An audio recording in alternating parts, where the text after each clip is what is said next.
Vamos a tener en esta billetera a Gabriel Llorio. Él es el subsecretario de Hacienda que nos va a platicar de este difícil equilibrio con el cual se tiene que llevar a cabo el presupuesto de ingresos y egresos 2021. Un presupuesto en el cual se tiene que evitar aumentar los impuestos, al mismo tiempo evitar hacer ajustes que afecten precisamente una posible recuperación económica y que definitivamente excluye ya las asociaciones público-privadas. Hacienda plantea un presupuesto con ingresos por 5.381.000 millones de pesos y gastos por 6.257.000 millones de pesos. Esto con un reducido margen de maniobra, dado los gastos irreductibles como pensiones y pagos de intereses, aunque eso sí, buscando equilibrio para mantener la calificación crediticia. Se descarta, por supuesto, más deuda y más impuestos, aunque incluye actualizaciones del presupuesto por costo de administración de bienes de la nación. El gasto mejora sensiblemente para salud, en más de 9%, y también en infraestructura en 5.3%. Sin embargo, se descarta desarrollar más asociaciones público-privadas por su impacto en materia de deuda y riesgo en finanzas públicas. Los nuevos proyectos de inversión en el sector energético, por ejemplo, serán impulsados básicamente con recursos privados.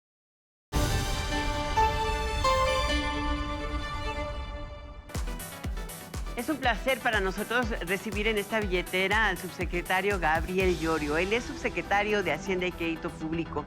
Y qué mejor que platicar con él de qué se trata el presupuesto económico, cuya discusión a fondo va a empezar esta semana en la Cámara de Diputados. ¿Qué tal, Gabriel? ¿Cómo estás? Qué gusto de saludarte. Hola Alicia, muy bien, muchas gracias por invitarme a tu espacio, a la billetera. Pues empecemos, ¿no? Con el hecho, porque hoy por hoy tienes, ya se presentó el programa económico, de alguna manera la discusión se ha programado para esta semana en la ley de ingresos, es la primera que se va a combinar. ¿Por qué no nos explicas a grandes rasgos de qué se trata? ¿Qué es lo que se está proponiendo? Tenemos una pandemia y hay una recesión económica. ¿Cómo piensan lograr ingresos que apenas si caen 3% respecto a lo del año pasado? Sí, por supuesto. Bueno, enviamos el paquete, lo que usualmente conocemos como el paquete económico 2021. Está compuesto por 3 documentos: los criterios de política económica, la ley de ingresos y el presupuesto de egresos de la Federación. México tiene un arreglo institucional en el cual primero se discute y se aprueba la ley de ingresos y posteriormente se va a discutir lo que es el presupuesto de egresos de la Federación. Entonces, primero se discute la parte del ingreso, luego la parte del gasto. Como bien lo mencionas, Alicia, este año y el siguiente año obviamente son años de retos importantes. Estamos viviendo dos crisis, una crisis de salud, obviamente ocasionada por el COVID, y una crisis económica. ¿Perdón? No, dije sí, una crisis de salud sin precedente, claro. Sí, totalmente sin precedentes, y una crisis económica, la crisis de la recesión económica del COVID, que no habíamos visto prácticamente en 100 años, y esto impone retos muy importantes en cuestión de finanzas públicas. Entonces, ¿qué estamos viendo para el paquete 2021? Es un paquete que efectivamente refleja una caída en los ingresos, y obviamente esto tiene que ser compensado también por un ajuste en el gasto. Por lo tanto, es más importante cómo se da la priorización del gasto. El gasto va a estar enfocado a lo que son el gasto de salud, el gasto en infraestructura. ¿Por qué? Porque queremos seguir continuando atendiendo la pandemia, pero al mismo tiempo tenemos que contribuir a una recuperación rápida de la economía. Por lo tanto, el gasto en infraestructura no se detiene, se incrementó en 8%, y el gasto de salud también se está incrementando. Pero por el lado de los ingresos es un reto importante, porque al contraerse la actividad económica, se contrae la base de la economía con la cual recaudamos. Y por lo tanto, lo que estamos observando para el siguiente año es evitar a toda costa medidas procíclicas. ¿Qué me refiero a esto? Es incrementar los impuestos. Creemos que no es una buena idea. O recortar más el gasto tampoco es bueno. Que no es nada bueno. Exactamente. Las medidas procíclicas pueden ser incrementar los impuestos o recortar el gasto para generar los balances necesarios de las finanzas públicas.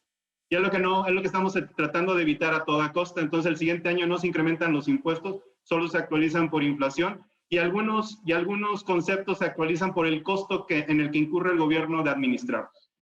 Subsecretario, ¿por qué este es el mejor paquete económico posible en las condiciones de la pandemia para la reactivación económica? Porque muchos, digo, es normal en todos los paquetes económicos, pero justo en estas condiciones pues es más polémico, ¿no, Alice, el hecho? Sobre todo porque no toman más deuda, porque no le inyectan más al gasto público, porque no hay incentivos fiscales. O sea, lo tradicional no está pasando. Entonces, ¿por qué este es el mejor posible para que México enfrente esta crisis sin precedentes?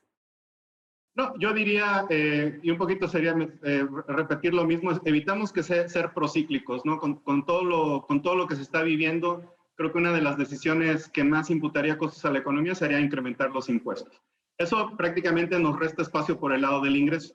La otra medida procíclica, que es contraer el gasto, impacta también a la economía. Por lo tanto, la única salida que quedaría para poder mantener un nivel de gasto alto como el que teníamos aprobado para el 2020 sería emitir más deuda. Sin embargo, la deuda solamente se puede usar para proyectos productivos, para infraestructura. Por ejemplo, se ha debatido y se ha discutido mucho si se puede usar deuda para incentivos de consumo. Esto prácticamente está prohibido por la Constitución y por la ley. Por lo tanto, tenemos que tener también como responsabilidad fiscal un paquete que mantenga los equilibrios fiscales al mismo tiempo que mantiene o controla y estabiliza la senda de crecimiento de la deuda. Es decir, lo que no queremos es que la deuda como porcentaje del PIB se dispare y esto impute un costo financiero al futuro, a las generaciones futuras de mexicanos y mexicanas. Ahora, pero sí se han establecido medidas de impulso, ¿no? Ya desde ahorita y tienen que ver mucho más con acciones de carácter regulatorio o el uso de las garantías en la banca de desarrollo, etcétera.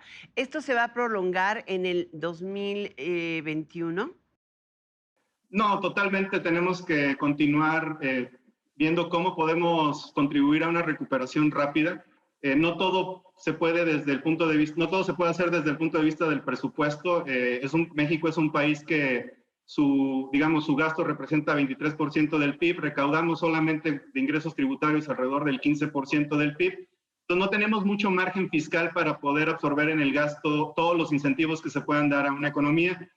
Nuestra deuda cuesta arriba del 2, 3, 4%, dependiendo de dónde la emitimos. En los países más avanzados que tienen menos pobreza, pero además tienen tasas muy cercanas a cero, endeudarse no les cuesta. Por lo tanto, lo que estamos haciendo es identificar qué otras opciones tenemos para contribuir a una recuperación rápida. Y una de las primeras acciones fue abrir los sectores estratégicos como construcción y manufacturas, industria. Una de las segundas acciones también importantes fue precisamente proveer de garantías a las MIPYMES. Estas garantías están siendo ejecutadas con recursos que los estados también están aportando a vehículos en una de nuestras bancas de desarrollo. Por lo tanto, también estamos haciendo un despliegue de garantías que además se complementa con el paquete de apoyo de liquidez que sacó el Banco Central. Y otra de las herramientas que no pasan por el presupuesto precisamente son las que mencionas, Alice, que son tener facilidades regulatorias para los bancos. Esto es muy importante porque acabamos de anunciar la segunda fase de facilidades regulatorias y aquí precisamente lo que no queremos es que todas las personas o familias o empresas que tienen compromiso de pagar, pero están enfrentando un problema de liquidez de corto plazo, que sus créditos no entren en cartera vencida y no se detonen las garantías que están en esos créditos. Si recordamos, en el 95 mucha gente, sus créditos entró en insolvencia, claro. Exactamente, y es uno de y los perdieron riesgos sus más activos. altos. Entonces estamos tratando de que estas carteras no sean quebrantadas y no sean judicializadas, y para eso hemos emitido nuevas facilidades regulatorias. Ahora hay un tema que es el de Petróleos Mexicanos, Justo, ¿no? Y también la inversión en algunas obras de infraestructura. ¿Por qué no se aceptan asociaciones público-privadas o PPS? Ha sido muy complicado cerrar ese tipo de proyectos de infraestructura donde participa el sector privado. Yo creo que mucho tiene que ver con las nuevas reglas contables, el que se convierten en deuda pública y ahora eso ya no se puede. Pero entonces, ¿cuál es la salida para asociación privada? No, prácticamente, como tú lo mencionas, sí, ¿no? Estructurar una APP, una asociación público-privada, es bastante complejo. Implica identificar exactamente los riesgos que van a cubrir cada una de las partes, ya sea la parte pública o la parte privada. Eso implica procesos muy largos de estructuración. Y en una situación como la que estamos viendo, donde la recuperación tiene que ser rápida, no necesariamente la salida no está en estos proyectos que son complejos de estructurar y luego de implementar. La estructuración de una APP usualmente toma cerca de un año y luego la implementación, la fase de construcción toma 3, 4. Por lo tanto, nos estamos enfocando a proyectos que ya están en ejecución. Pero lo que mencionas es muy importante. Es importante traer la participación privada en algunos proyectos de infraestructura. Claro. Pronto se va a hacer un anuncio por parte de la Oficina de la Presidencia sobre el paquete energético que está negociando con los privados. Aquí la mayoría de los proyectos en realidad están siendo financiados por privados y no hay participación pública. Entonces, es muy complejo, los contratos tienen que ser revisados a fondo, de lo contrario se corre el riesgo de que el gobierno termine absorbiendo riesgos de más. Y eso es precisamente lo que creo que no se ha querido hacer, pero se están revisando y se está trabajando con el sector privado para tratar de identificar en qué proyectos pueden entrar ellos por completo, ¿no? Y un ejemplo que ha sido discutido muy ampliamente son los proyectos de gasoductos en el noroeste, que tienen que ver con importación y exportación de gas hacia otras regiones, y ahí la participación es completamente privada y se continúa en negociación con ellos. Padre. Subsecretario, pues sí, muy interesante que además pues vayan en paralelo. Ahora, ¿qué pasa con la calificación pues de México como país y de CFE y de Pemex? Es decir, ¿qué esperamos y cómo podemos administrar eso frente a pues a un mundo que está enfrentando una pandemia y que pues se pone más estricto, ¿no? También. Ay, pero algunos le exageran. O sea, México tiene estabilidad macroeconómica, ¿no, Gabriel? Sí, digamos, cada calificadora tiene su propia metodología y algunos ponderan algunos elementos más que otros, pero el elemento principal que monitorea una agencia calificadora es la capacidad de repago de la deuda de un país, de un soberano o de sus cuasi soberanos como las empresas. En México, dependiendo de la calificación de la agencia, estamos 2 o 3 noches arriba de perder el grado de inversión. Quiere decir que todavía tenemos espacio suficiente, pero las calificadoras están reconociendo los esfuerzos importantes en cuanto a mantener el nivel de recaudación aún durante la pandemia. Como ejemplo muy rápido, durante la primera mitad del año la economía cayó 10%, pero los ingresos se mantuvieron prácticamente igual al 2019.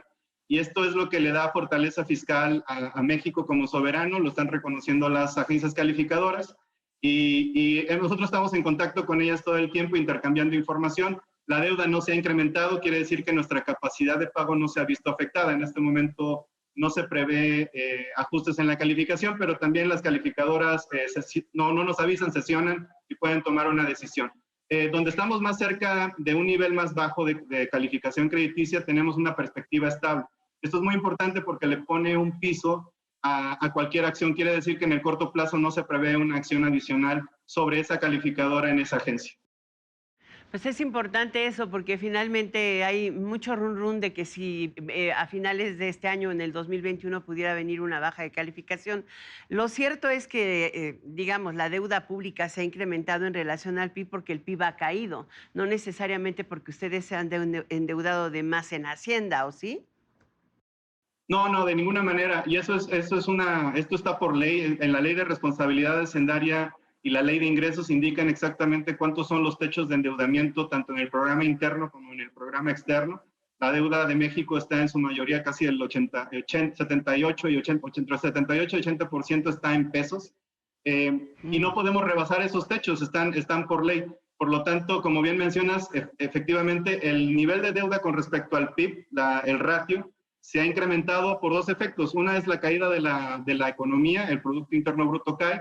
Eso implica prácticamente que la deuda suba a 2.6% del PIB, pero también hay un efecto de evaluación. Si recordamos, al inicio del año el dólar costaba 18.9, llegó a casi 25 pesos en la mitad al inicio de la pandemia, y el efecto de evaluación sobre la deuda es lo que también ha incrementado el valor de la deuda extranjera en pesos. Y por eso es muy importante continuar reforzando los programas de colocación interna y el mercado doméstico mexicano. Hasta ya salieron con bonos de desarrollo sostenible, ¿no? Sí, hace poco hicimos la primera emisión de un bono sustentable, como se le conoce, son bonos de impacto temáticos. Es un bono que fue bien recibido en los mercados internacionales, sobre todo en el europeo, que es donde lo flotamos. Tuvo una demanda de cerca de 6 veces el monto que buscábamos. Entonces, México sigue siendo atractivo para los inversionistas. Tuvimos la segunda tasa más baja en el mercado de euros. Y eso creo que demuestra la confianza que tienen los inversionistas en las finanzas públicas del país. Subsecretario, pues así de claro, estos son los elementos que debemos de voltear a ver los mexicanos a la hora de tomar decisiones sobre la economía y sobre el futuro de nuestro país, y no solamente la especulación que se genera pues de manera natural pues dentro de los mercados y dentro de las decisiones que cada uno tenemos que tomar. La grilla es la grilla, mi Alice, ¿y no, subsecretario? Y a ustedes les toca administrar desde el número y desde la realidad, así que pues muchísimas gracias por estar aquí en esta billetera. Él es el subsecretario Gabriel Llorio, subsecretario de Hacienda y Crédito Público y pues responsable también de parte importante de las finanzas del Gobierno de México, del ingreso, de la Hacienda y de todo. De mantener los equilibrios para que nos vaya bien a los mexicanos a pesar de la pandemia. Gracias, subsecretario Gabriel Llorio. No, al contrario, muchas gracias a ustedes y gracias por invitarme en su espacio. Un saludo a todo su auditorio en La Billetera. Muchísimas gracias.